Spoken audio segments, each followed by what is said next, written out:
퇴근 시간 만원 버스의 낡은 창틀이 덜컹거리는 소리와 사람들의 지친 숨소리가 뒤섞인 공간. 이한결의 손은 버스 손잡이를 힘겹게 움켜쥐었어요. 그의 왼쪽 다리는 40여 년 전 상흔으로 불편했고 버스가 삐걱거릴 때마다 날카로운 통증이 스며들었죠. 그는 노약자석을 향해 천천히 발걸음을 옮겼어요. 낡은 구도 바닥이 미끄러운 바닥에 닿을 때마다 불안한 소리가 났죠. 노약자석엔 최성태가 앉아 있었어요. 목덜미를 휘감은 섬뜩한 용 문신과 햇빛에 번들거리는 거미줄 문신의 팔뚝이 위협적이었죠. 귀에는 쿵쿵거리는 젊은 음악 소리가 새어나오는 이어폰이 꽂혀 있었고, 그는 다리를 쭉 뻗어 옆자리까지 차지한 채 날카로운 눈빛으로 주변을 훑었어요. 입가에는 조롱인지 비웃음인지 모를 섬뜩한 미소가 걸려 있었죠. 최성태는 스마트폰을 만지작거리며 곁눈질로 이한결을 살폈어요. 낡은 코트와 느릿한 걸음걸이, 딱 보아하니 돈 뜯기 좋은 먹잇감이었죠. 그는 버스 안 CCTV 사각지대를 계산하듯 고개를 살짝 돌렸어요. 젊은이, 미안하지만 이 자리는 어르신들을 위한 자리라네. 잠시만 양보해주겠나? 이한결의 목소리는 조용했지만 그의 눈빛은 오랜 세월 풍파를 겪은 노인의 깊이를 담고 있었어요. 최성태는 이어폰 한쪽을 귀찮다는 듯 빼더니 건들거리는 눈빛으로 이한결을 올려다봤죠. 뭐? 안 들리는데? 나이 드셨으면 보청기라도 끼시지 그래요? 꼴에 노인이라도 으스대는 거요? 내가 아주 귀한 정보 하나 줄 테니 잘 들어봐. 내 다리가 불편해서 말이야. 잠시만 배려해주면 고맙겠네. 이한결은 다시 한번 간곡하게 부탁했어요. 그의 손이 미세하게 떨렸죠. 40년 전 빗발치던 총탄 아래 힘없이 쓰러지던 순간의 무력감이 낡은 상처를 통해 되살아나는 듯 했어요. 켜켜이 쌓인 세월의 무게만큼이나 깊은 회한이 그의 가슴을 짓눌렀죠. 최성태는 경멸하는 듯 코웃음을 쳤어요. 그의 팔뚝 문신이 울퉁불퉁 움직일 때마다 위협적인 기운이 흘러나왔죠. 아이고, 늙은 양반 힘도 없으시네. 먼저 앉은 사람이 임자지. 어디서 꼰대질이야. 다리 아프면 곱게 집에서 쉬시지. 왜 기어나와서 젊은 사람 피곤하게 해. 어르신, 혹시 귀한 도자기나 옛 책 같은 거 가지고 계신가요? 요즘 그런 쪽으로 쏠쏠한 투자 정보가 있는데 혹시 관심 있으시면? 최성태는 이한결의 직업을 꿰뚫어보는 듯한 말을 툭 던졌어요. 이한결의 얼굴이 붉게 달아올랐지만 그는 애써 침착함을 유지하려 노력했어요. 최성태의 눈빛과 말투, 그리고 직업을 꿰뚫는 듯한 말에서 악질적인 사기 수법의 냄새를 맡았어요. 그의 낡은 유물을 복원하며 얻은 예리한 관찰력이 최성태의 숨겨진 의도를 간파했죠. 이 녀석 노골적으로 접근하는군. 이런 부정한 돈은 절대 받아선 안 돼. 젊은이 버스에 노약자석이 있는 이유가 있지 않겠나. 나이 많거나 몸이 불편한 사람들을 위한 배려야. 그리고 나는 그런 부정한 돈에는 관심 없다. 이한결의 단호한 거절에 최성태의 얼굴이 순간 일그러졌어요. 아, 진짜 짜증나게 하네. 화끈한. 최성태는 갑자기 자리에서 벌쩍 일어나더니 손가락으로 이한결의 낡은 코트 가슴팍을 거칠게 밀쳤어요. 순간 이한결의 몸이 휘청했죠. 그의 낡은 구두가 미끄러지며 중심을 잡기 어려웠어요. 절뚝거리는 게 벼슬이라도 돼. 그냥 저쪽 가서 벽이라도 잡고 서 있어. 아니면 아예 나오지를 말던가. 늙으면 곱게. 어디서 감히 어줍잖은 충고질이야. 최성태의 매서운 눈빛과 으르렁거리는 목소리에 주변 승객들은 더욱 몸을 움츠렸어요. 누구도 감히 그에게 말을 걸지 못했죠. 버스기사의 작고 힘없는 목소리만이 그만하세요 라고 공허하게 울릴 뿐이었어요. 이보시오 젊은이, 아무리 화가 나도 폭력은 안 돼요. 그만하게 해. 이한결은 겨우 몸을 가다듬으며 말했지만 그의 목소리는 미세하게 떨리고 있었어요. 폭력? 웃기시네. 그냥 살짝 민 것뿐인데 이것도 폭력이라고? 늙으면 피부도 약해지나? 하여튼 노인네들은 답도 없어. 당신 같은 늙은이가 뭘 안다고. 버스 안은 무겁고 불편한 침묵에 짓눌렸어요.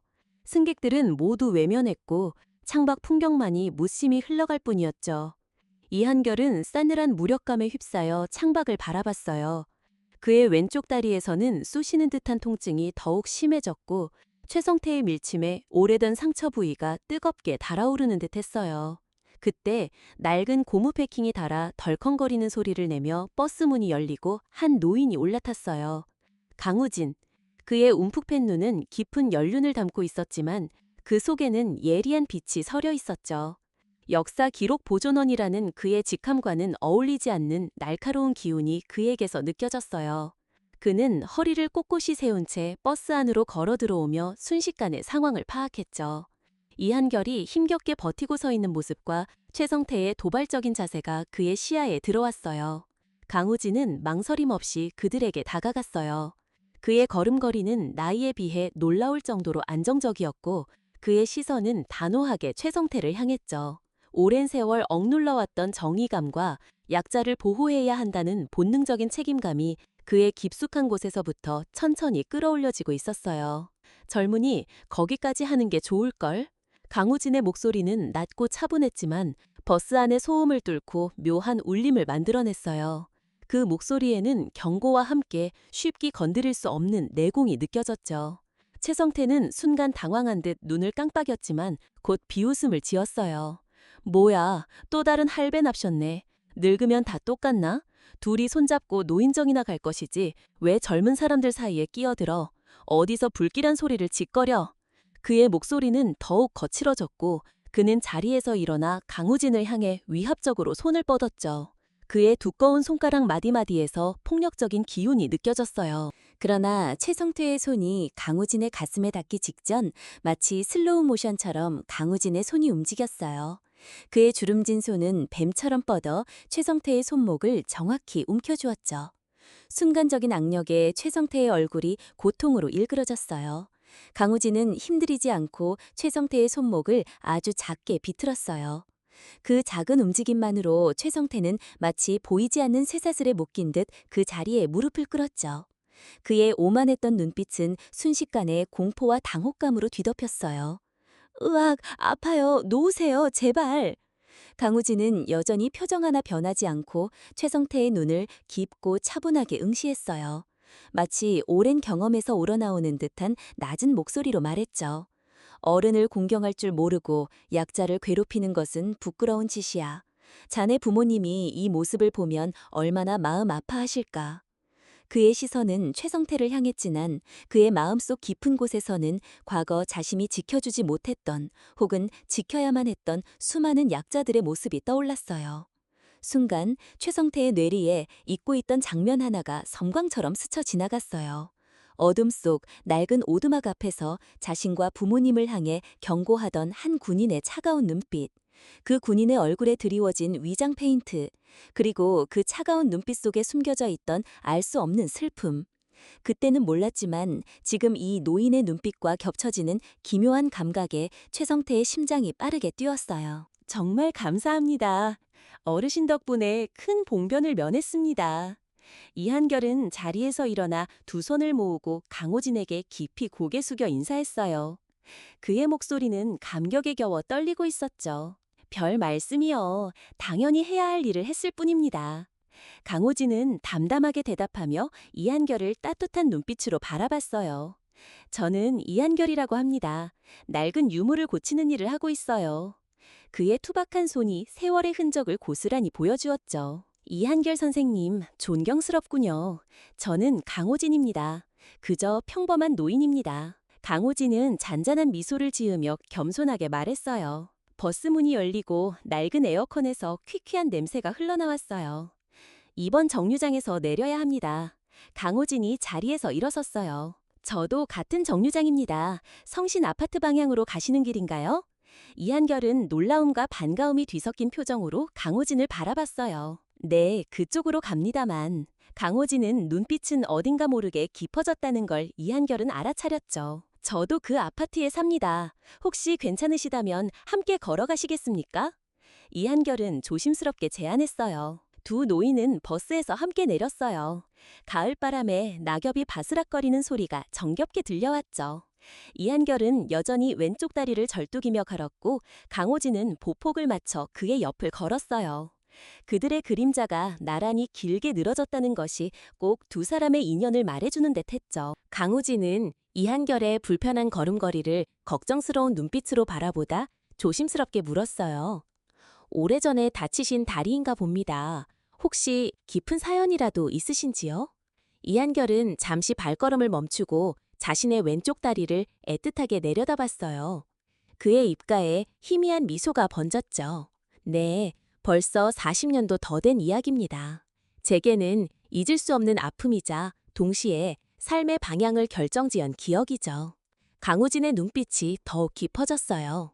고향을 떠나 남쪽으로 오던 길에 북한군의 총에 맞았습니다. 이 말에 강우진의 발걸음이 순간 멈칫했죠. 그의 심장이 차갑게 식어내리는 듯한 느낌을 받았어요. 40년 전 핏빛 강물 속에서 마지막 힘을 다해 어린 소년을 끌어올리던 끔찍한 기억이 순식간에 그의 뇌리를 스쳐 지나갔어요. 설마 이 노인이 그때 그 어린 한결이란 말인가? 그의 오른손 엄지가 무의식적으로 바지 주머니 속으로 향했죠. 오래된 비자 흉터가 희미하게 느껴졌어요. 북쪽에서 오셨군요. 강우진의 목소리는 평소보다 더 낮게 가라앉아 있었어요. 네, 제가 20대 초반이었을 겁니다. 아버지가 생화학 과학자셨는데 한국으로 망명하기로 결점하셨죠. 이한결의 목소리는 아련한 과거를 회상하는 듯 떨렸어요. 그때 정말 위험한 순간들이 많았습니다. 우리 가족을 도와주셨던 한 젊은 군인이 계셨습니다. 북파 공작원이라고 하셨어요.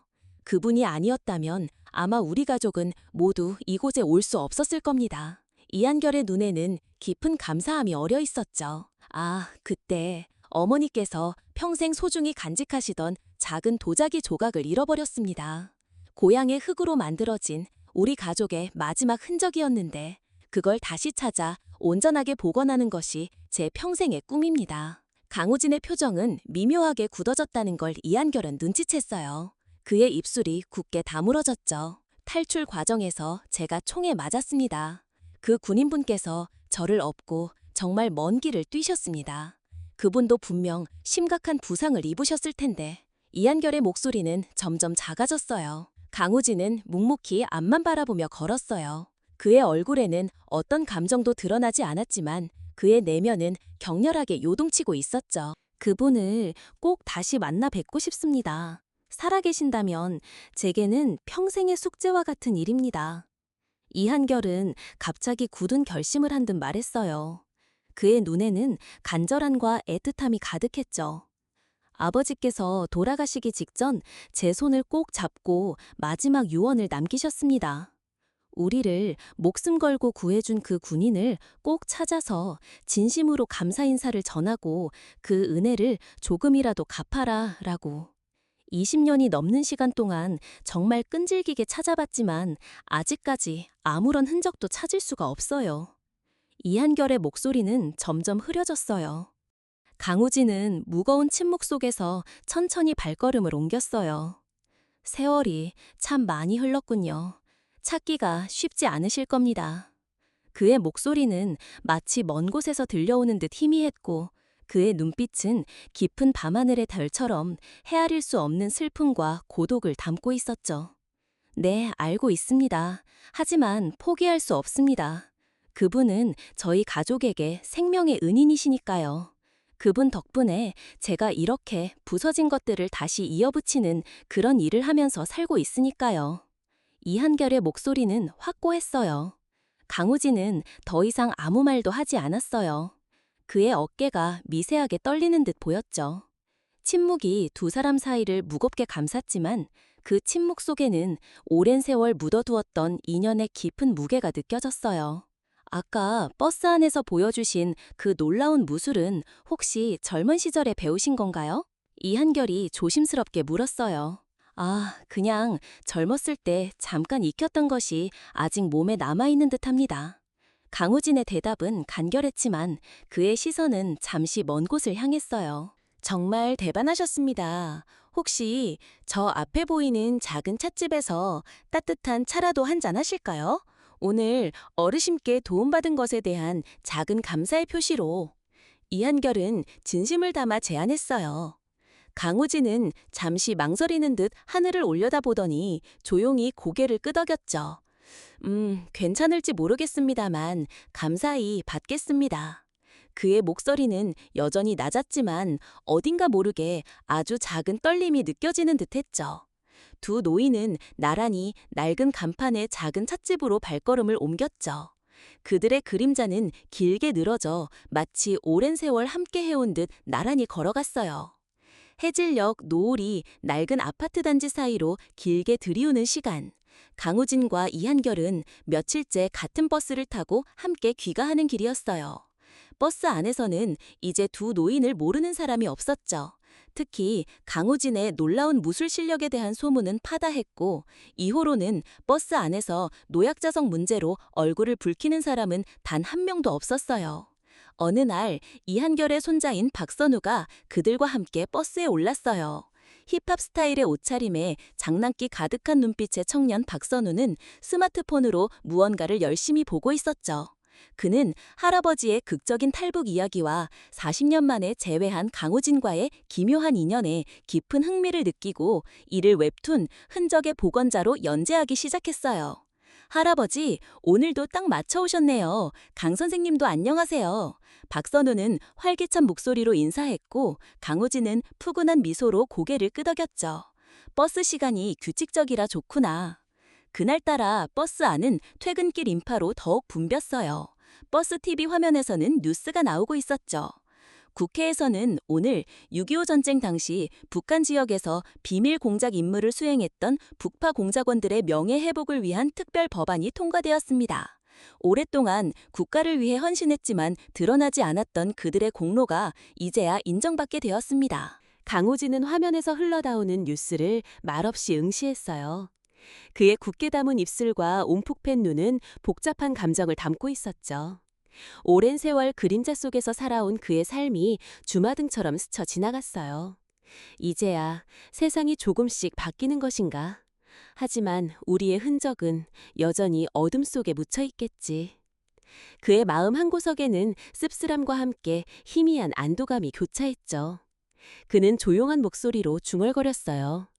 세상이 많이 변했군.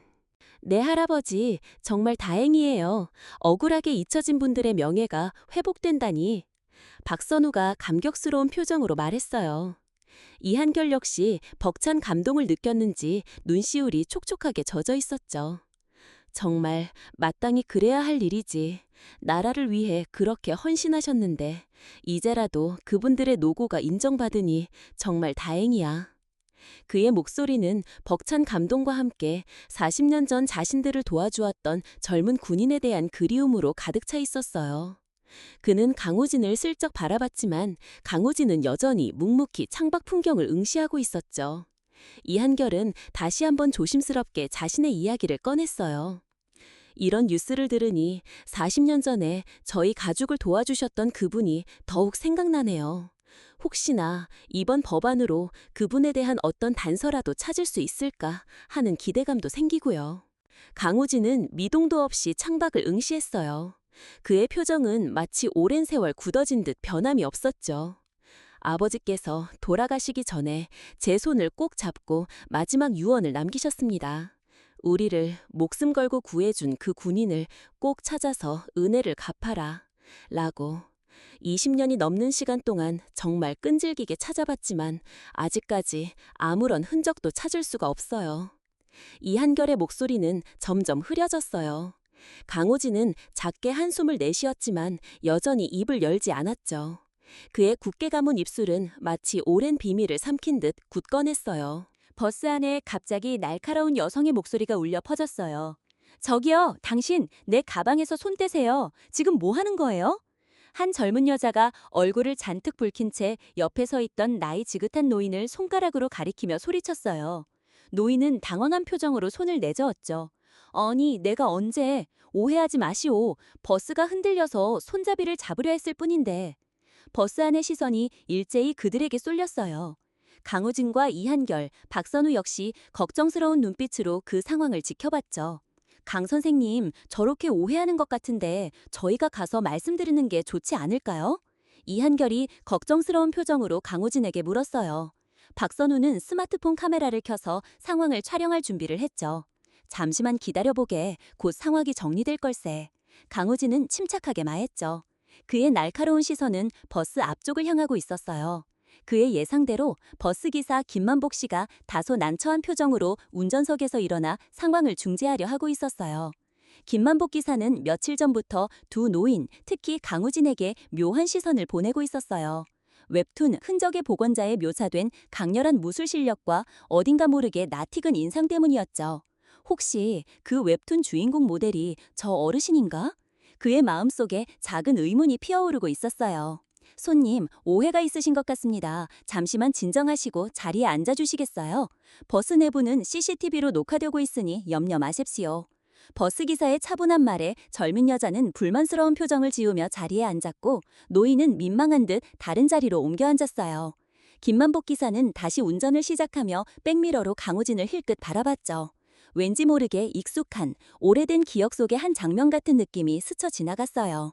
어디서 뵌 것 같은데? 세상이 참 삭막해진 것 같아요.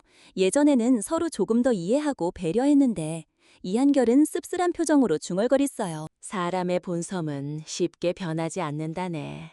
다만 서로를 이해하려는 노력과 여유가 부족해진 것뿐이지. 강우진의 목소리에는 오랜 세월을 살아온 노인의 깊은 통찰이 담겨 있었죠. 그래서 더욱 감사해요.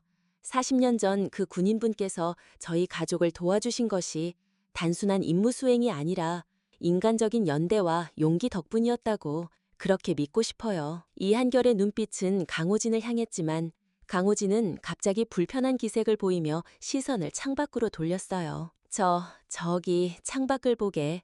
벌써 벚꽃이 피기 시작했군. 그의 어색한 화제 전화는 너무나도 명백했죠. 이한결은 씁쓸한 미소를 지으며 창밖을 바라봤어요. 강우진이 자신의 과거 이야기가 나올 때마다 불편해하며 화제를 돌리는 것을 그는 이미 여러 번 경험했어요. 처음에는 단순히 개인적인 아픔 때문이라고 생각했지만 이제는 그 이상의 무언가 깊은 사연이 숨겨져 있을지도 모른다는 생각이 들었죠. 박선우 또한 할아버지의 과거 이야기에 큰 관심을 가지고 있었기에 강우진의 미묘한 반응을 예리하게 포착하고 있었어요. 강 선생님, 혹시 제가 자꾸 그날 이야기를 꺼내서 불편하신가요? 몇 번 느끼긴 했지만 제가 그 이야기를 시작하면 항상 다른 말씀을 하시는 것 같아서요. 이한결의 조심스러운 질문에는 이제 더 이상 감춰지지 않는 의심이 묻어 있었죠. 이 노인 분명 뭔가 알고 있어. 어쩌면 정말 그분일지도 몰라. 그의 심장은 알 수 없는 기대감과 함께 불안감으로 빠르게 뛰기 시작했어요. 강우진은 잠시 침묵했어요. 그의 시선은 흐릿하게 먼 곳을 응시하고 있었죠. 불편하다기보단 그냥 오래전 함께 고생했던 동료들 생각이 나서 마음이 조금 울적해질 뿐이라네. 그의 목소리는 평소보다 더욱 가라앉았고 그의 깊은 눈가에는 슬픔과 회한이 어렴풋이 드리워져 있었어요. 마치 오랫동안 억눌러왔던 감정이 겨우겨우 새어나오는 듯했죠. 혹시 그 동료분께서 저희 가족을 도와주셨던 박선우가 호기심 가득한 눈빛으로 강호진에게 조심스럽게 물었어요. 그 친구는 이미 오래전에 세상을 떠났네. 다시는 만날 수 없는 곳으로. 강호진의 목소리는 더욱 낮아졌고 그의 어깨는 아주 작게 떨리는 듯 보였어요. 버스가 부드럽게 정류장에 멈췄어요. 두 노인과 박선우는 함께 버스에서 내려 익습한 듯 나란히 아파트 단지로 향했죠. 강우진은 여전히 자신의 깊은 비밀을 굳게 간직한 채 묵묵지 발걸음을 옮겼어요. 그의 마음속에는 언젠가는 진실을 이야기해야 할 순간이 올지도 모른다는 불안감이 희미하게 드리워져 있었어요.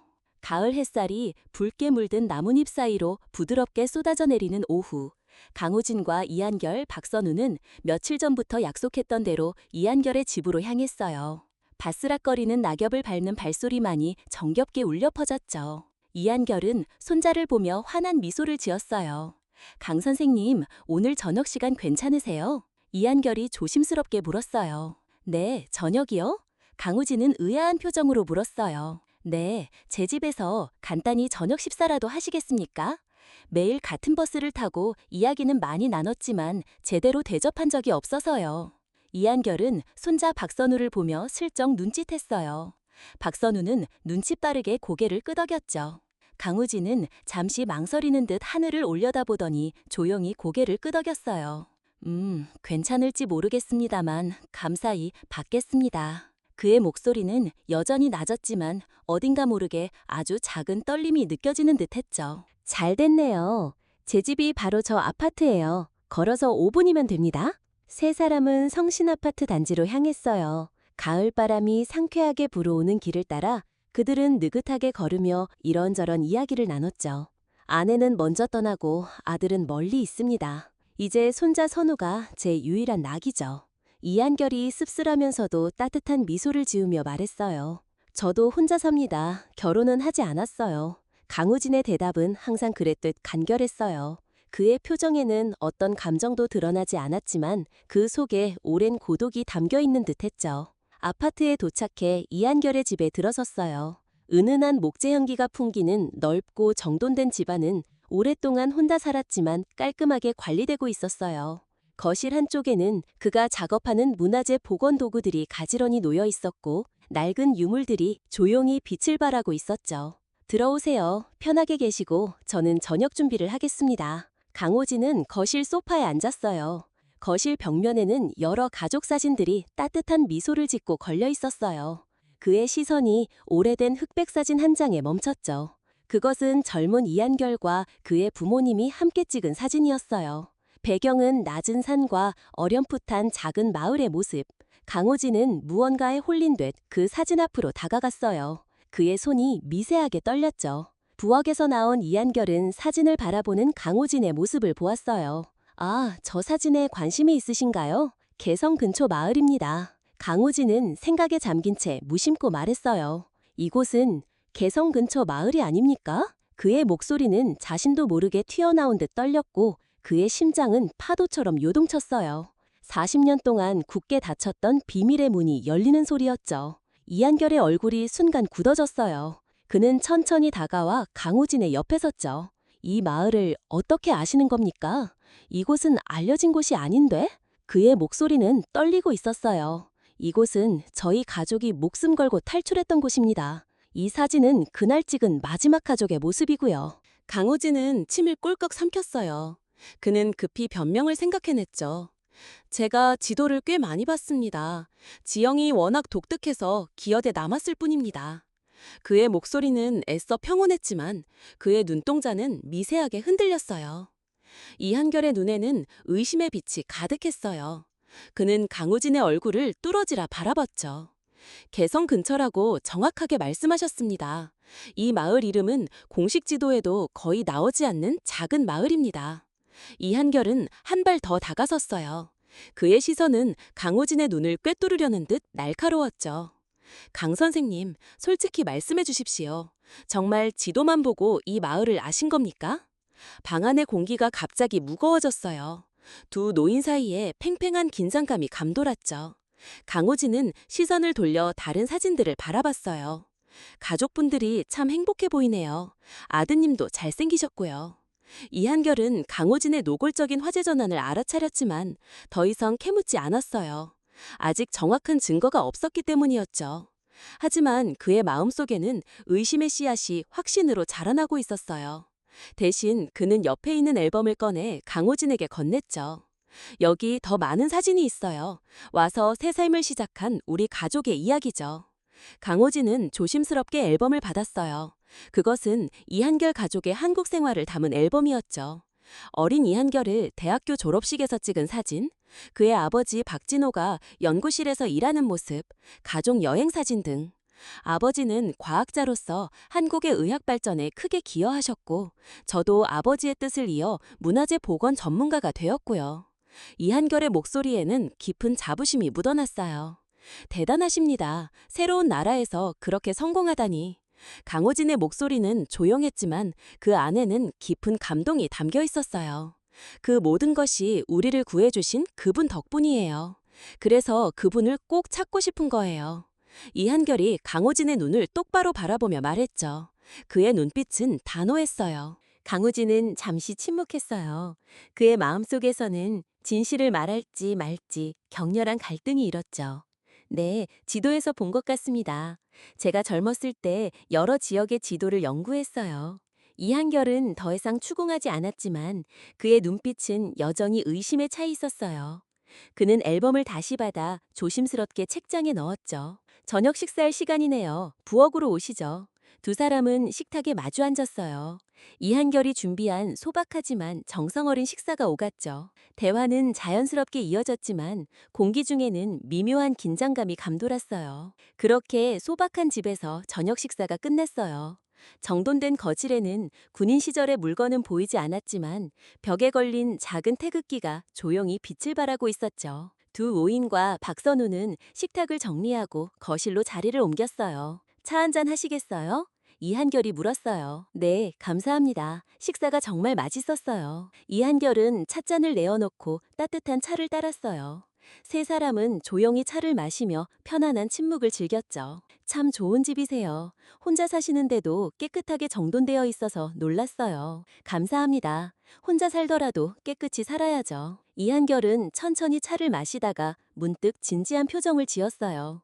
그는 결심한 듯 입을 열었죠. 강 선생님, 며칠 전부터 계속 생각한 것이 있어요. 제가 계속 말씀드렸던 북한 탈출 이야기요. 강우진의 손이 잠시 멈칫했지만 곧 평온한 표정으로 고개를 끄덕였어요. 네? 그런데요? 아버지께서 돌아가시기 전 제게 마지막으로 남기신 말씀이 있습니다.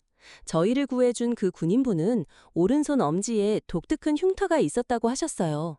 총알이 스쳐 생긴 비자 모양의 상처라고요. 강우진의 표정이 굳어졌어요. 그는 무의식적으로 오른손을 소파 쿠션 아래로 움직였죠. 그렇군요. 구체적인 단서가 있으시니 찾기가 더 수월하실 텐데요. 네, 그래서 최근에 한 분을 주의 깊게 지켜봤습니다. 그때 강우진은 떨리는 손으로 물 한 잔을 따르려다 실수로 컵을 떨어뜨렸어요. 컵이 바닥에 부딪히며 쨍그랑하는 날카로운 소리를 냈고 물이 바닥에 쏟아졌죠. 그의 손이 걷잡을 수 없이 떨렸어요. 오른손 엄지의 흉터가 마치 살아있는 것처럼 욱신거렸죠. 40년 전 그날, 총알이 살을 찢고 지나가던 고통이 다시금 느껴지는 듯 했어요. 이제 더 이상 숨길 수 없다는 절박함이 그를 덮쳤어요. 죄송합니다. 괜찮습니다. 수건 가져오겠습니다. 이한결은 서둘러 부엌으로 향했어요. 강우진은 도우려 일어났지만 이한결이 먼저 수건을 들고 돌아왔죠. 강우진은 수건을 받아들고 바닥에 떨어진 물을 닦고 있었어요. 그가 바닥을 닦는 동안 이한결의 시선은 계속 강우진의 오른손 엄지에 닿았죠. 그곳에는 희미하지만 분명한 마치 살아있는 듯한 비자 형태의 흉터가 보였어요. 이한결의 심장이 빠르게 격렬하게 뛰기 시작했죠. 그는 아무 말도 하지 않고 강우진을 뚫어지라 지켜보았어요. 단순한 우연일 수도 있었죠. 하지만 개성 근처 마을을 알았던 것, 북한 이야기를 꺼낼 때마다 화제를 돌렸던 것, 그리고 이제 비자 흉터까지 너무 많은 일치점이 있었어요. 강우진이 바닥을 다 닦고 일어섰을 때 그는 이한결의 시선이 자신의 손에 고정되어 있는 것을 알아차렸어요. 혹시 그 손의 흉터는? 강우진은 대답하지 않았어요. 그의 눈에서는 불안과 긴장, 그리고 40년간 숨겨온 비밀의 무게가 읽혔죠. 이한결은 천천히 자리에서 일어나 자신의 가방으로 향했어요. 그는 가방에서 낡은 물건을 꺼냈죠. 녹슨 군번줄이었어요. 83601이라는 번호가 희미하게 새겨져 있었죠. 그런데 이한결은 문득 군번줄을 뒤집어 보더니 놀란 표정을 지었어요. 아주 작고 희미하게 P789라는 알 수 없는 문자와 함께 작은 나침반 모양의 문양이 새겨져 있었어요. 강호진의 얼굴이 창백해졌죠. 복잡한 감정이 교차했어요. 그의 눈은 군번줄에 박혔고 그는 한참 동안 아무 말도 하지 못했어요. 그의 입술은 미세하게 떨렸죠. 저는 확신이 필요합니다, 강 선생님. 이한결이 조용하지만 단호하게 말했어요. 그의 목소리는 떨렸지만 그 안에는 40년 동안 품어온 간절한 염원과 마침내 진실을 마주할 것이라는 확신이 담겨 있었죠. 개성 근처 마을을 아시고 그 흉터, 그리고 이 군번줄을 보시는 강 선생님의 눈빛까지 이 모든 것이 우연이라고 하기엔 너무나도 선명합니다. 이한결은 절뚝이며 한 걸음 더 다가갔어요. 그는 자신의 왼쪽 다리를 가리켰죠. 이 다리가 그날의 증거입니다, 강 선생님. 그날 그분이 아니었다면 저희 가족은 모두 죽었을 겁니다. 자신의 몸에 총알이 박히면서도 저희를 지켜주셨죠. 강호진의 눈에서 뜨거운 눈물이 맺혔어요. 오래된 기억의 홍수가 그의 정신을 집어삼키는 듯했죠. 이한결도 눈물을 흘리면서 말했어요. 선생님이 우리 가족을 구해주신 그 북파공작원이 맞으시죠? 강우진은 천천히 고개를 끄덕였어요. 더 이상 부정할 수 없었죠. 네, 40년 동안 숨겨왔던 일입니다. 그의 목소리는 떨렸고 눈에서는 둑이 떠진 듯 눈물이 흘러내렸어요. 40년 동안 가슴에 묻어두었던 비밀이 마침내 밝혀지는 순간 그는 해방감과 동시에 알 수 없는 죄책감에 휩싸였죠. 왜 그동안 말씀해 주시지 않았어요? 제가 그렇게 오랫동안 찾아다녔는데, 이렇게 바로 제 옆에 계셨는데. 단지 비밀 때문만은 아닙니다. 제 손엔 피가 묻어 있습니다. 임무라는 이름 아래 수많은 목숨을 앗아갔습니다. 그 기억들이 저를 늘 짓눌러 왔습니다. 과연 제가 한 일이 옳은 것이었을까요? 그의 눈빛은 멀리 어둠 속에 갇힌 과거를 응시하는 듯했어요. 수많은 임무 속에서 희생된 이들의 얼굴이 그의 뇌리를 스쳤죠. 과연 그들의 죽음이 정당했는가 하는 고통스러운 질문이 그의 심장을 찔렀어요. 강우진은 깊은 한숨을 내쉬었어요. 그는 떨리는 손으로 군번줄을 집어들었죠. 국가를 위한 일이었지만 때로는 그 무게를 감당하기 어려웠습니다. 그리고 인정받지 못했습니다. 저희는 그림자 속에서 살아야 했어요. 누구에게도 우리의 진짜 정체를 말할 수 없었죠. 그는 군번줄 뒤에 희미한 문자를 발견하고 더욱 깊은 생각에 잠겼어요. 이한결은 서랍에서 낡은 봉투를 꺼냈어요. 강 선생님을 찾기 위해 평생을 헤맸습니다. 아버지가 돌아가시기 전 이걸 꼭 전해달라고 하셨어요. 강 선생님께 드리는 마지막 편지입니다. 강우진은 떨리는 손으로 봉투를 받았어요. 조심스럽게 편지를 꺼내 읽기 시작했죠. 그것은 이한결의 아버지 박진호가 임종 직전에 쓴 편지였어요. 그는 강우진에게 깊은 감사를 표하며 그의 희생 덕분에 자신의 가족이 자유를 얻고 의미 있는 삶을 살 수 있었다고 썼죠. 편지를 다 읽은 강우진의 눈에서는 눈물이 멈추지 않았어요. 당신 아버지는 정말 용감한 분이었습니다. 목숨을 걸고 자유를 선택하신 분이었죠. 박진호는 편지 끝에 작은 덧붙임도 남겼어요. 내 몸에는 북한 생화학 무기 관련 결정적인 정보가 담긴 마이크로필름이 숨겨져 있었소. 혹시나 내가 죽어도 이 정보는 반드시 전해져야 하오. 암호는 내가 이한결에게 물려준 도자기 조각에 담아두었소. 두 노인은 40년의 시간을 뛰어넘어 마침내 진실 앞에서 마주보았어요. 강우진은 오랫동안 자신이 한 일의 가치를 의심해왔지만 이제 그 앞에 살아있는 증거가 있었죠. 그가 목숨을 걸고 구한 소년이 훌륭한 문화재 복원 전문가가 되어 부서진 것들을 복원하며 이제 그의 앞에서 자신의 인생이 헛되지 않았음을 증명하고 있었어요. 그리고 군번줄과 편지에 담긴 새로운 비밀은 이들의 인연을 더욱 깊고 위험한 방향으로 이끌고 있었죠. 때는 1978년 9월, 어둠이 흙처럼 짙게 깔린 북한 국경 지역. 초가을의 밤 공기는 살을 애는 듯 차가웠고 주변에는 나뭇잎 바스락거리는 소리와 멀리서 들려오는 개 짖는 소리만이 공허하게 울려 퍼졌어요.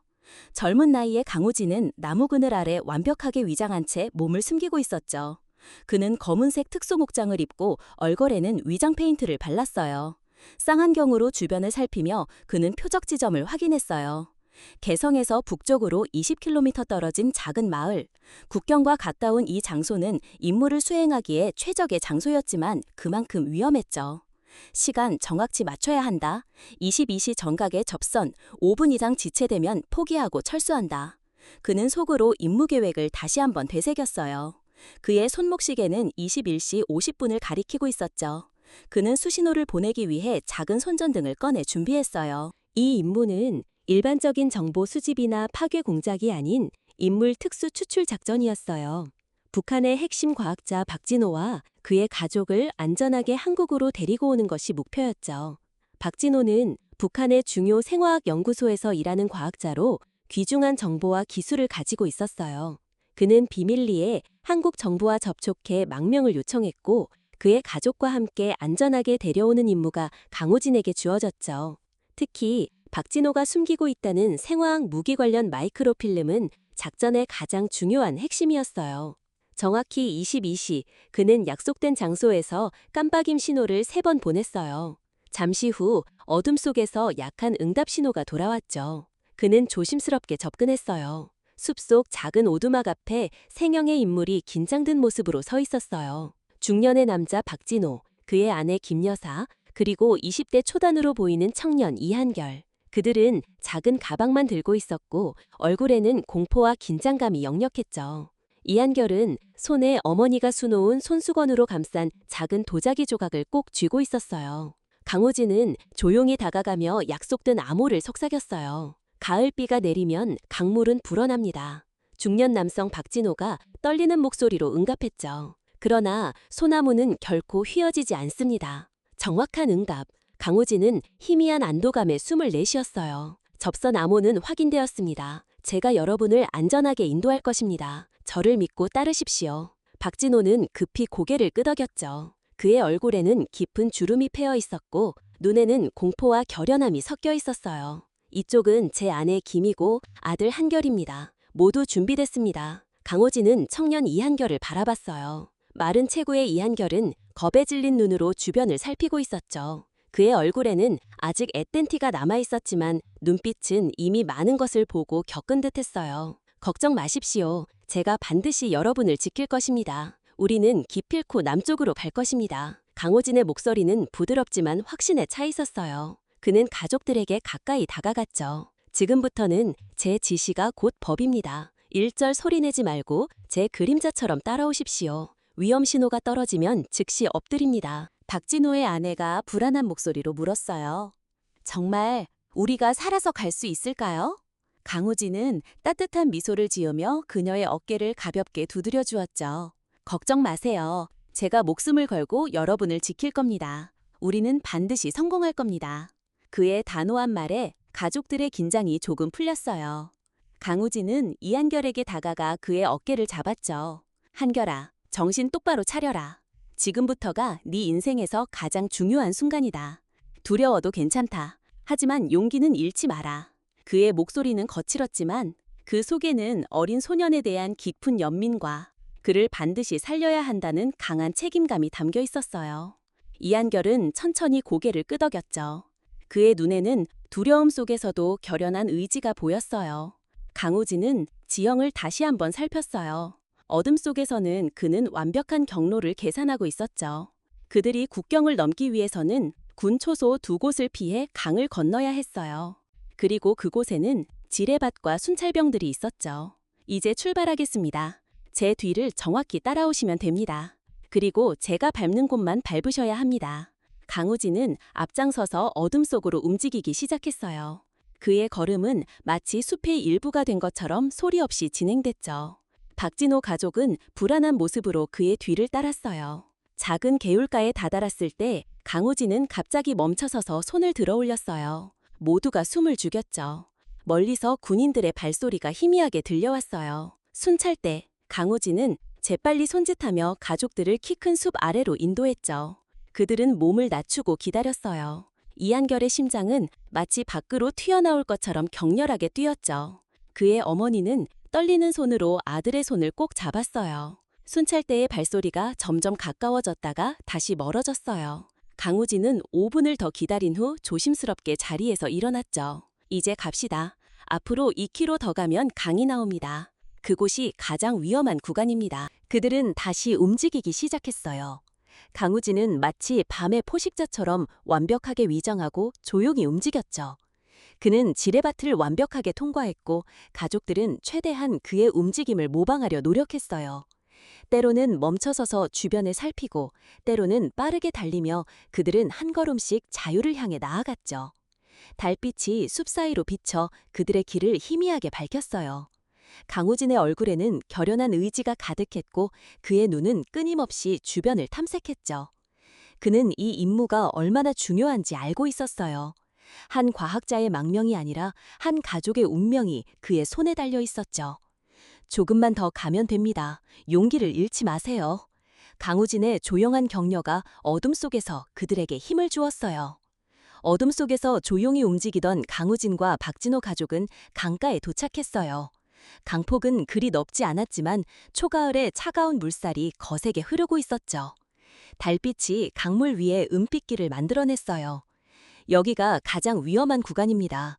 강을 건너면 접선 요원이 이쪽 강둑에서 우리를 기다리고 있을 겁니다. 강우진은 조용히 설명했어요.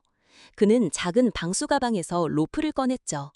박 선생, 이 로프로 서로를 연결하겠습니다. 물살이 세니 떨어지지 않도록 조심해야 합니다. 그는 로프를 박진호의 허리에 묶고 그의 아내, 아들 이한결 순으로 연결했어요. 마지막으로 자신의 허리에도 로프를 단단히 묶었죠. 제가 먼저 물에 들어가겠습니다. 안전을 확인한 후 신호를 보내면 따라오세요. 강우진이 조심스럽게 물에 발을 담그려는 순간 갑자기 숲에서 날카로운 빛이 번쩍였어요. 탐조등이 그들을 향해 비춰지고 있었죠. 강우진은 순간적으로 가족들을 강둑 아래로 밀어넣었어요. 바로 그때 총성이 밤공개를 갈랐죠. 북한군이 사격을 시작한 거예요. 강우진은 자신의 권총을 꺼내 대응 사격을 시작했어요. 그는 탐조등을 향해 두 발을 쏘았고 불빛이 사라졌죠. 하지만 이미 북한군들은 그들의 위치를 파악한 상태였어요. 강으로, 지금이다. 그들이 강으로 뛰어들려는 순간 또다시 총성이 울렸어요. 박진호가 갑자기 비명을 질렀죠. 그의 오른쪽 어깨에 총을 맞은 것이었어요. 아버지! 이한결이 달려갔지만 또 다른 총알이 그의 왼쪽 다리를 스쳤어요. 날카로운 통증에 청년은 쓰러졌죠. 고통이 전신을 휘감았지만 그는 강우진의 등에 얼굴을 묻었어요. 이 사람만 믿으면 살 수 있어. 이 사람이 나를 살려줄 거야. 그의 작은 손은 강우진의 군복을 필사적으로 움켜쥐었죠. 강우진은 재빨리 두 사람에게 달려갔어요.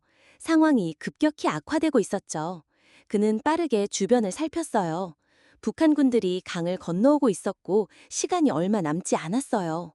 선생님, 일어나실 수 있겠습니까? 박진호는 고통스러운 표정으로 고개를 끄덕였어요.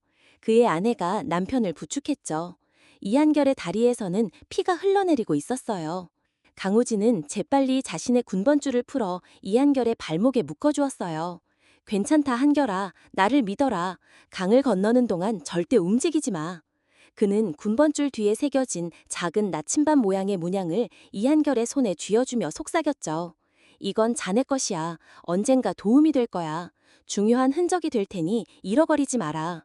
그의 떨리는 손으로 어린 소년의 발목에 군번줄을 묶어주며 그는 자신의 모든 것을 이 소년에게 건네는 듯했어요. 이것이 마지막 인사가 될지도 모른다는 아픔이 그의 가슴을 짓눌렀죠. 이한결은 고통 속에서도 작은 조각을 꽉 쥐었어요. 그들은 서둘러 강물로 뛰어들었죠. 얼음장 같은 찬물이 그들의 몸을 덮쳤고 강호진은 한 손으로 로프를 잡아당기며 가족들을 이끌었어요.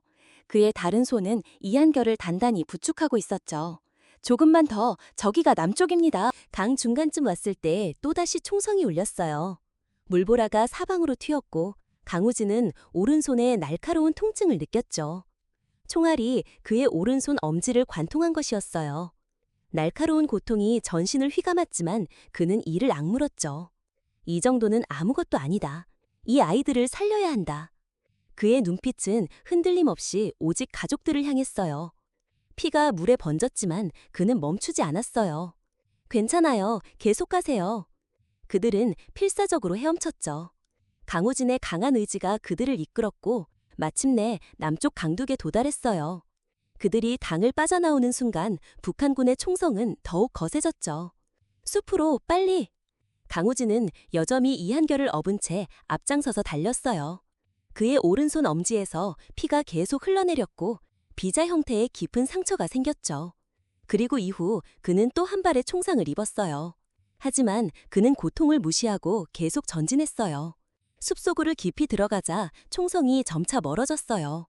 그들은 잠시 숨을 고르기 위해 멈췄죠. 박진호는 창백한 얼굴로 어깨를 부여잡고 있었고 그의 아내는 불안한 눈빛으로 주변을 살폈어요. 이제 어떻게 하죠? 강우진은 자신의 상처를 천으로 감싸며 대답했어요. 접선 지점까지 2km 더 가야 합니다. 그곳에 우리 요원들이 대기하고 있을 겁니다. 그들은 다시 움직이기 시작했죠. 강우진은 여전히 이한결을 업고 있었고 박진호와 그의 아내는 서로를 부축하며 뒤를 따랐어요. 달빛이 숲 사이로 비쳐 그들의 길을 희미하게 밝혔죠. 그러나 운명은 그들에게 또 다른 시험을 준비하고 있었어요. 갑자기 머리 위로 헬리콥터 프로펠러가 밤하늘을 가르는 묵직한 소리가 들려왔죠. 북한군의 추격이 본격화된 거예요. 이대로는 모두 죽는다. 강우진은 단호하게 결단을 내렸죠. 그는 주머니에서 작은 지도를 꺼냈어요. 이 지도를 따라가세요. 앞으로 1km 지점에 우리 요원들이 있을 겁니다. 암호는 가을비가 내리면 강물은 불어납니다입니다. 당신은요? 박진호의 아내가 불안하게 물었어요. 내가 미끼가 될 것이다. 그래야 너희가 살 수 있다. 안 돼요. 함께 가야 해요. 박진호가 항의했지만 강호진의 결심은 확고했어요. 이것이 제 임무입니다. 여러분을 안전하게 모시는 것, 그것이 제 사명입니다. 그는 이한결을 조심스럽게 내려놓았어요. 청년의 얼굴은 공포와 고통으로 일그러져 있었죠. 한결아, 이제부터는 자네가 가족을 지켜야 해. 용감하게, 알겠지? 이한결은 눈물을 머금은 채 고개를 끄덕였어요. 갈 수 있겠지? 네, 할 수 있어요. 박진호가 아들을 부축했고 강우진은 그들에게 마지막 인사를 건넸죠. 살아서 다시 만나자. 그의 눈빛은 이미 죽음을 각오한 듯 결연했지만 동시에 가족들을 향한 따뜻한 연민이 스쳐 지나갔어요. 이것이 자신의 마지막 희생이 될지도 모른다는 예감에 그는 조용히 눈을 감았다 떴죠. 그는 헬리콥터 소리가 들려오는 방향으로 뛰어갔어요. 그의 발소리가 점점 멀어지며 박진호 가족은 지도를 따라 반대 방향으로 서둘러 움직였죠. 강우진은 최대한 소리를 내며 헬리콥터의 주의를 끌었어요. 그의 작전은 성공했고 헬리콥터는 그의 뒤를 쫓기 시작했죠. 그는 숲속으로 깊이 들어가며 추격자들을 유인했어요. 온몸이 찢겨나가는 고통 속에서도 그는 오직 살아야 한다는 일념 하나로 며칠 밤낮을 헤매다 간신히 국경을 넘었죠. 그 사이 박진호 가족은 필사적으로 전진했어요. 이한결은 다리의 고통을 참으며 부모님을 따라갔어요. 마침내 그들은 지도에 표시된 지점에 도착했고 약속된 암호를 말했죠. 가을비가 내리면 강물은 불어납니다. 어둠 속에서 응답이 돌아왔어요. 그러나 소나무는 결코 휘어지지 않습니다. 남한 요원들이 그들을 맞이했고 재빨리 준비된 차량으로 안내했어요. 박진호 가족은 마침내 안전한 곳에 도착했지만 그들의 마음은 강우진을 향해 있었어요. 그 군인은 어디 있죠? 기다리지 않는 건가요? 박진호가 요원들에게 물었어요. 걱정 마세요. 그는 최고의 요원입니다. 반드시 돌아올 겁니다. 하지만 그날 밤 강우진은 돌아오지 못했어요. 그는 북한군의 추격을 피해 다른 경로로 탈출해야 했고 그 과정에서 더 많은 부상을 입었죠. 며칠 후 그는 간신히 남한으로 돌아왔지만 이미 박진호 가족은 보호시설로 이송된 후였어요. 국가안보상의 이유로 그들의 정보는 기밀로 분류되었고 강호진은 그들의 행방을 알 수 없었죠. 그리고 박진호 가족 역시 자신들을 구해준 군인의 이름조차 알지 못했어요. 다만 이한결의 기억 속에 엄지손가락의 흉터와 군번줄, 그리고 어머니의 도자기 조각만이 남았을 뿐이었죠. 그렇게 40년의 세월이 흐른 후에야 운명은 그들을 다시 만나게 했어요. 노인이 된 강우진과 문화재 복원 전문가가 된 이한결, 두 사람은 이제야 그날 밤의 진실을 마주하게 된 것이었죠. 과거의 기억에서 현실로 돌아온 강우진의 눈에는 뜨거운 눈물이 가득했어요. 40년 전 그날 밤, 목숨을 걸고 수행했던 임무의 기억이 핏빛처럼 생생하게 떠올랐죠. 그 험난했던 탈출 과정, 총상을 입은 아픔, 그리고 가족들과 헤어지던 마지막 순간까지. 거실에는 잠시 무거운 침묵이 흘렀어요. 이한걸은 강호진의 손을 조심스럽게 잡았죠. 강 선생님의 그날 밤 희생이 없었다면 저희 가족은 이 땅에 발붙일 수 없었습니다. 그의 목소리는 감정으로 떨렸어요. 강 선생님 덕분에 저는 이 땅에서 문화재를 복원하는 삶을 살 수 있었습니다. 아버지는 제게 늘 말씀하셨죠. 당신의 희생으로 저희 가족이 살아났고 그로 인해 수많은 역사가 복원될 수 있었다고요. 강 선생님의 은혜를 갚는 길이라고요. 강호진의 눈에서 눈물이 흘러내렸어요. 그는 오랜 세월 동안 자신의 행동이 과연 가치 있었는지 의문을 품어왔어요. 국가를 위해 목숨을 걸었지만 공식적으로 인정받지 못했고 자신의 희생이 실제로 어떤 결과를 가져왔는지 알 수 없었죠. 나는 알지 못했다. 임무가 끝난 후 너희 가족의 행방은 철저히 비밀에 붙여졌다. 나는 그저 다음 임무로 던져질 뿐이었다. 그의 목소리에는 오랜 세월의 무게가 실려 있었죠. 수많은 밤을 잠 못 이루며 보냈다. 내가 행한 모든 것이 과연 옳은 일이었을까? 그 모든 희생이 의미가 있었을까? 우리는 그림자 속에서 살아야 했고 우리의 이름은 역사에 기록될 수 없었다. 내가 역사 기록 보존원이 된 것도 어쩌면 사라진 우리들의 흔적을, 내가 관여했던 임무의 진실을 찾아내기 위함이었을지도 모르지. 잊혀진 역사를 복원하는 일, 그것이 나의 속죄였다. 이한결은 천천히 일어나 자신의 왼쪽 다리를 가리켰어요. 그는 의도적으로 더 명확하게 절뚝거리며 걸었죠. 이 다리가 강 선생님의 희생이 헛되지 않았다는 증거입니다. 매일 아침 이 다리를 볼 때마다 저는 그날 밤의 기적을 떠올립니다. 그는 강호진 앞에 무릎을 꿇었어요. 제가 문화재 복원 전문가의 길을 걷게 된 것은 모두 그날 밤의 기억 때문입니다. 부서진 것을 고치고 사라진 흔적을 되살리는 일. 강 선생님이 저희 가족을 복원해 주셨듯이 저도 역사의 흔적을 복원하는 삶을 살고 있습니다. 그러니 강 선생님이 하신 일은 결코 헛되지 않았습니다. 강우진의 손이 떨렸어요. 그는 믿기지 않는 표정으로 이한결을 바라봤죠. 그는 더 이상 숨기지 않을 생각으로 말했어요. 한결아, 잘 자라주었구나. 고맙다. 이런 말을 해줘서. 보고 싶었다.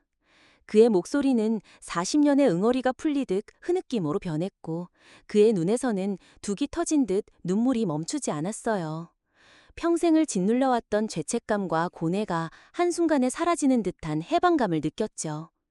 내 평생 이 순간을 기다려왔는지도 모르겠다. 그의 목소리는 감정으로 떨렸어요. 우리는 그저 명령에 따랐을 뿐 결과는 알 수 없었다. 수많은 동료들이 돌아오지 못했고 살아남은 이들도 그림자 속에서 살아야 했지. 강호진은 깊은 숨을 내쉬었어요. 하지만 오늘 네가 이렇게 내 앞에 훌륭한 보건 전문가로 서 있는 것을 보니 내 모든 고뇌가, 모든 희생이 헛되지 않았음을 깨닫는다. 내 평생 이 순간을 기다려왔는지도 모르겠다. 그의 목소리는 감정으로 떨렸어요. 우리는 그저 명령에 따랐을 뿐 결과는 알 수 없었다. 수많은 동료들이 돌아오지 못했고 살아남은 이들도 그림자 속에서 살아야 했지. 강우진은 깊은 숨을 내쉬었어요. 하지만 오늘 네가 이렇게 내 앞에 훌륭한 보건 전문가로 서 있는 것을 보니 내 모든 고뇌다, 모든 희생이 헛되지 않았음을 깨닫는다. 이한결은 강우진의 손을 꼭 잡았어요. 강 선생님의 희생은 결코 헛되지 않았습니다. 저희 가족뿐 아니라 제가 복원한 모든 유물들, 강 선생님의 용기가 만들어낸 선한 영향력은 역사 속에서 계속 이어질 겁니다. 강우진의 얼굴에 감동의 미소가 번졌어요. 평생 국가를 위해 살아왔지만 제대로 인정받지 못했던 그에게 이 순간은 그 무엇과도 바꿀 수 없는 보상이었죠. 한결 씨, 내가 이렇게 훌륭한 사람으로 자란 것을 보니 내 인생이 의미 있었던 것 같구나. 두 노인은 40년의 시간을 뛰어넘어 마침내 서로를 끌어안았어요. 그들의 포옹은 단순한 만남이 아니라 과거의 상처를 치유하고 미래를 약속하는 깊은 위로와 같았죠. 그들의 눈에는 뜨거운 눈물이 가득했어요. 강우진은 처음으로 자신의 희생이 헛되지 않았음을 깨달았고 오랜 세월 그를 짓눌러왔던 무게가 조금씩 가벼워지는 것을 느꼈죠. 따스한 봄 햇살이 도시를 비추는 오후, 강우진은 병원에서 퇴원한 지 2달이 지났어요. 수술 후 회복은 순조롭게 진행되었고 이한결을 꾸준한 보살핌 덕분에 그는 이제 예전보다 더 건강한 모습으로 돌아왔죠. 두 노인의 우정은 과거의 비밀이 드러난 후 더욱 깊어졌고 그들은 매일 같은 시간에 같은 버스를 타며 서로의 시간을 함께했어요. 박선우가 웹툰으로 연재하기 시작한 흔적의 복원자 이야기는 큰 인기를 얻기 시작했죠. 가을이 깊어가는 어느 날 오후 세 사람은 평소처럼 공원을 산책하고 있었어요. 할아버지, 이 군번줄 뒤에 새겨진 이 문양은 대체 뭘까요? P789라는 글자와 함께 나침반 모양인데? 박선우가 군번줄을 확대해서 찍은 사진을 이한결에게 보여주었어요. 이한결은 강호진과 시선을 교환했죠. 강호진은 눈썹을 살짝 찌푸렸어요. 그 문양은 나도 정확히는 기억나지 않는군. 당시 임무에는 그런 지시가 없었는데? 그때 강호진이 갑자기 걸음을 멈추고 가슴을 움켜쥐었어요. 괜찮으세요, 강 선생님? 이한결이 걱정스럽게 물었죠. 박선우도 놀라 강호진을 부축했어요. 괜찮아, 그냥 잠시 숨이 차서. 그러나 강호진의 얼굴은 점점 창백해졌고 호흡이 가빠졌어요. 그리고 갑자기 그는 벤치에 기대다가 그대로 쓰러졌죠. 강 선생님, 강 선생님!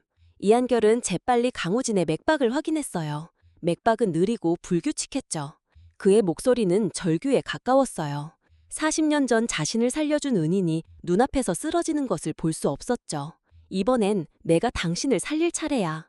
이한결은 문화재 복원학위를 따기 전 아버지가 생화학 과학자였던 영향으로 어린 시절부터 생체 모형이나 정밀 의료기기를 다루는데 익숙했던 기억을 떠올렸어요. 그는 문화재를 복원하는 섬세한 손으로 침착하게 응급처치를 시도했죠. 버텨요, 강 선생님. 제발 버텨요. 구급차가 도착했고 강호진은 재빨리 병원으로 이송되었어요. 이한결과 박선우도 함께 탑승했죠. 이한결은 응급의료진에게 강호진의 과거 병력에 대해 설명했어요. 40년 전에 총상을 입었습니다. 왼쪽 어깨와 가슴 부위였는데 일부 파편이 제거되지 않았을 가능성이 있습니다. 저는 문화재 복원 전문가입니다. 이분은 제게 특별한 분이니 제가 상태를 함께 지켜보겠습니다. 강 선생님, 제발 버텨요. 구급차가 도착했고 강호진은 재빨리 병원으로 이송되었어요. 이한결과 박선우도 함께 탑승했죠. 이한결은 응급의료진에게 과거 병력에 대해 설명했어요. 40년 전에 총상을 입었습니다. 왼쪽 어깨와 가슴 부위였는데 일부 파편이 제거되지 않았을 가능성이 있습니다. 저는 문화재 복원 전문가입니다. 이분은 제게 특별한 분이니 제가 상태를 함께 지켜보겠습니다. 병원에 도착한 후 강호진은 즉시 검사실로 이송되었어요. 이한결은 의료진과 상의했고 CT스캔 결과는 충격적이었죠. 40년 전 강호진의 가슴에 남아있던 총알 파편이 이동하여 주요 혈관 근처에 위치해 있었어요. 파편이 조금만 더 이동하면 대동맥을 손상시킬 수 있는 위험한 상황이었죠. 즉시 수술이 필요합니다. 수석 외과 의사가 말했어요.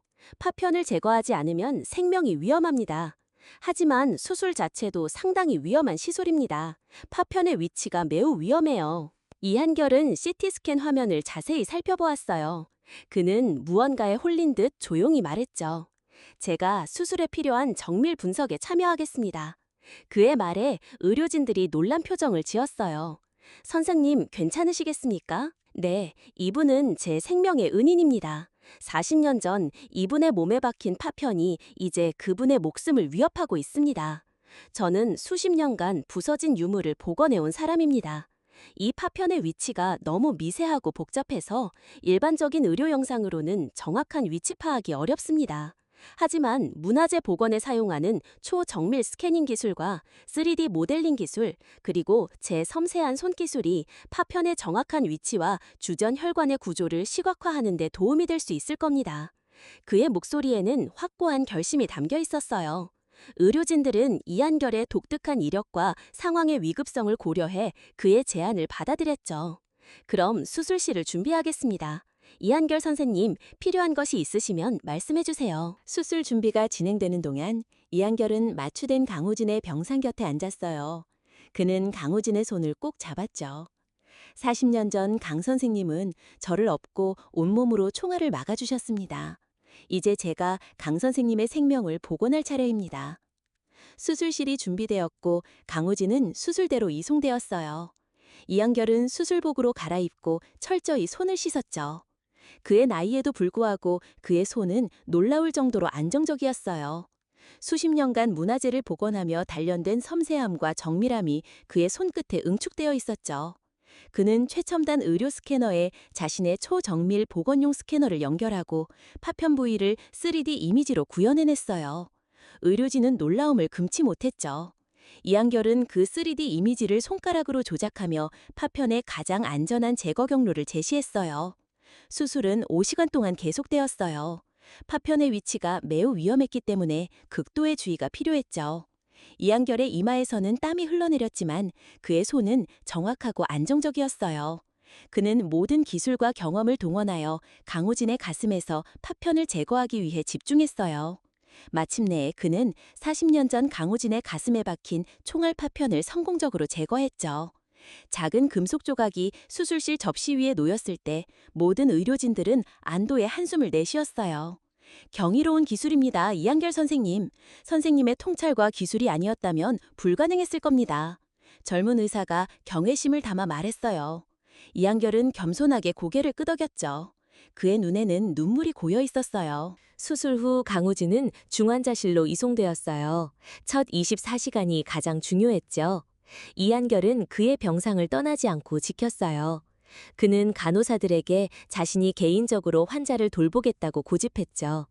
밤새도록 이한결은 강우진의 활력 징후를 확인하며 그의 손을 잡고 있었어요. 가끔씩 그는 말을 걸었죠. 강 선생님, 이제 괜찮아요. 그 파편은 더 이상 강 선생님을 위협하지 않아요. 40년 전의 상처가 이제야 완전히 치유되었습니다. 그의 목소리는 덤덤했지만 그 속에는 40년의 기다림과 마침내 은혜를 갚았다는 깊은 안도감이 배어 있었죠. 다음 날 아침 강호진의 눈이 천천히 떠졌어요. 그는 혼란스러운 표정으로 주변을 살폈고 곧 이한결을 발견했죠. 한결아, 네가 여기 있었구나. 그의 목소리는 약했지만 또렷했어요. 여기 있어요, 강 선생님. 이한결이 미소를 지으며 대답했죠. 무슨 일이 있었지? 강 선생님이 쓰러지셨습니다. 40년 전 그날의 파편이 선생님의 생명을 위협했죠. 하지만 이제 괜찮습니다. 제가 그 파편을 제거했습니다. 강호진의 눈이 커졌어요. 네가 나를 살렸다고? 그의 눈에는 믿기지 않는 놀라움과 함께 자신이 구한 어린 소년이 이제 자신의 생명을 구했다는 깊은 감격이 교차했죠. 네, 강 선생님. 40년 전 강 선생님이 저희 가족의 생명을 구해주셨듯이 오늘 저는 선생님의 생명을 복원했습니다. 강호진의 눈에 눈물이 맺혔어요. 그는 천천히 손을 뻗어 이한결의 손을 잡았죠. 고맙다, 한결아. 네가 이렇게 훌륭한 보건 전문가가 되었다니 정말 자랑스럽다. 그의 목소리는 기쁨과 감격으로 떨렸고 그의 눈에서는 자랑스러움의 눈물이 흘러내렸어요. 평생을 바친 희생이 이토록 아름다운 결실을 맺었음에 그는 깊이 감사했죠. 이한결은 강호진의 손을 꼭 쥐었어요. 강 선생님 덕분입니다. 강 선생님이 저희 가족을 구해주셨기에 제가 이렇게 역사를 보존할 수 있었어요. 이게 바로 인연이죠. 강호진은 따뜻한 미소를 지었어요. 그의 가슴에서는 40년 동안 그를 괴롭혀왔던 파편이 사라졌고 그의 마음에서도 오랜 무게가 사라진 것 같았어요. 그의 희생이 헛되지 않았다는 확신과 함께 지금 그는 자신이 구한 소년의 손에 의해 다시 한번 삶을 얻게 된 것이었죠. 창밖으로 밝은 가을 햇살이 비쳐들었고 두 노인의 얼굴을 따스하게 비추었어요. 과거의 상처와 고통을 넘어 그들은 이제 새로운 인연의 시작점에 있었어요. 따스한 봄 햇살이 도시를 비추는 오후, 강우진은 병원에서 퇴원한 지 2달이 지났어요. 수술 후 회복은 순조롭게 진행되었고 이한결의 꾸준한 보살핌 덕분에 그는 이제 예전보다 더 건강한 모습으로 돌아왔죠. 두 노인의 우정은 과거의 비밀이 드러난 후 더욱 깊어졌고 그들은 매일 같은 시간에 같은 버스를 타며 서로의 시간을 함께했어요. 박선우가 웹툰으로 연재하기 시작한 흔적의 보건사 이야기는 큰 인기를 얻기 시작했죠. 오후 3시 버스 정류장에서 만난 두 노인과 박선우는 반갑게 인사를 나누었어요. 오늘은 날씨가 참 좋네요, 강 선생님. 이한결이 미소를 지어 말했어요. 그러게, 봄이 깊어가니 공기도 좋아. 강호진도 환한 미소로 화답했어요. 그의 얼굴에는 예전에 볼 수 없었던 평온함이 깃들어 있었죠. 40년 동안의 비밀을 털어놓고 자신의 희생이 헛되지 않았음을 알게 된 후 그는 마치 무거운 짐을 내려놓은 것처럼 가벼워 보였어요. 버스가 도착했고 세 사람은 천천히 버스에 올랐어요. 버스는 평소보다 사람들로 복적였죠. 노약자석은 모두 젊은이들이 차지하고 있었어요. 하지만 이번엔 달랐죠. 이한결과 강우진이 버스에 탄 순간 노약자석에 앉아있던 젊은이들이 일제히 자리에서 일어났어요. 어르신, 이쪽으로 앉으십시오. 그들은 이한결과 강우진의 웹툰 이야기를 통해 이 두 노인에게 경의를 표하고 있었죠. 버스기사 김만복 씨는 두 노인이 버스에 타자 진심으로 고개 숙여 인사하며 그들의 웹툰 이야기를 곁눈질로 확인하는 모습을 보였어요. 그의 마음속에 오래된 기억의 조각들이 맞춰지기 시작했어요. 그날 버스에서 그 노인이 보여준 모술은 단순한 모술이 아니었어. 그건 역사의 흔적이었어. 어쩌면 그 웹툰 속 주인공 모델이 바로 저 어르신이었단 말인가? 두 노인과 박선우는 버스 창밖을 보며 많은 이야기를 나누었어요. 이한결은 손자에게 어머니의 유품인 도자기 조각을 꺼내 보여주며 그 속에 아버지 박진호가 남긴 마이크로필름의 암호가 숨겨져 있다는 이야기를 들려주었어요. 이한결은 도자기 조각의 파손된 부분을 만지며 말했어요. 이 부분이 미묘하게 파여 있는데 마치 어떤 문양처럼 느껴져. 이걸 복원하면서 뭔가 실마리를 찾을 수 있을 것 같아. 박선우는 눈을 반짝이며 그 조각을 자세히 촬영했죠.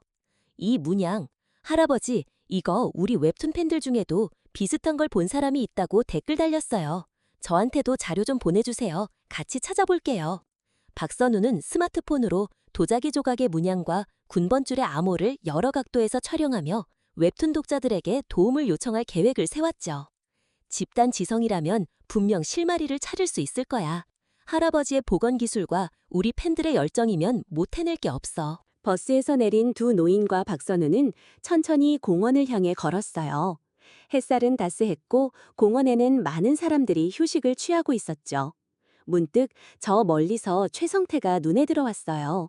그는 여전히 문신을 하고 있었지만 그의 옆에는 아이 한 명이 손을 잡고 있었어요. 그는 아이에게 다정하게 말을 걸고 있었고 이한결과 강호진을 발견하자 움찔하더니 황급히 시선을 피했죠. 강호진은 그의 눈빛에서 더 이상 오만함 대신 미묘한 회환을 읽어냈어요. 강호진은 이한결에게 조용히 속삭였죠. 저 아이가 어쩌면 그 최간의 아이일지도 모르겠군.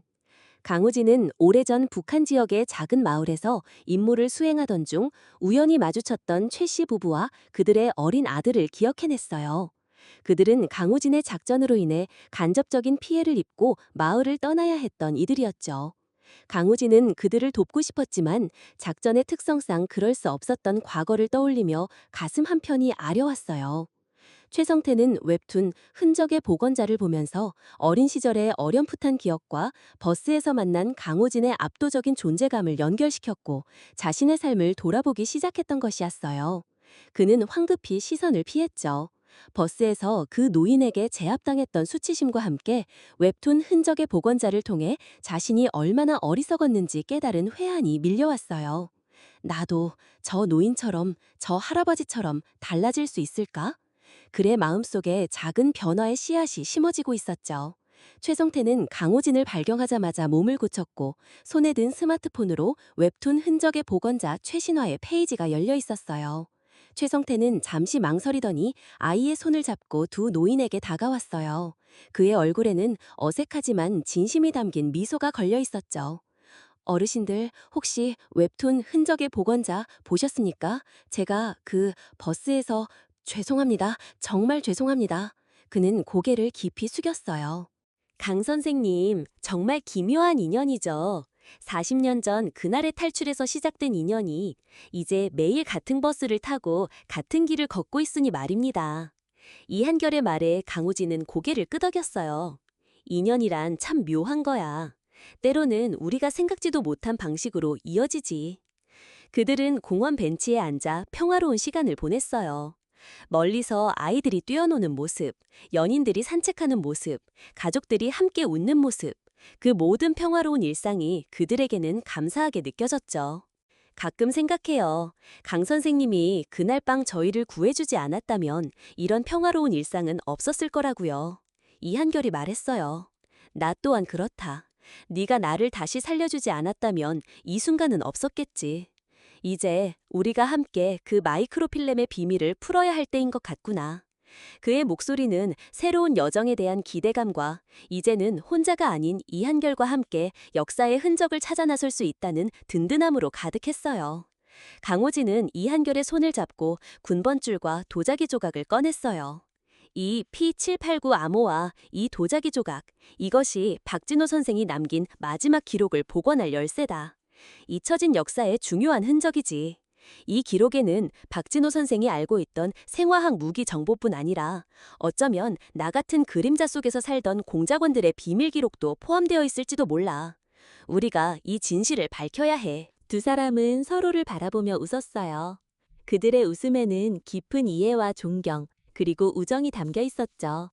오후의 햇살이 서서히 기울기 시작했고 그들은 다시 걷기 시작했어요. 세 사람은 석양을 배경으로 천천히 걸었어요. 그들의 발걸음은 느렸지만 확신에 차 있었고 그들이 걸어온 길은 깊은 인연과 의미로 가득했죠.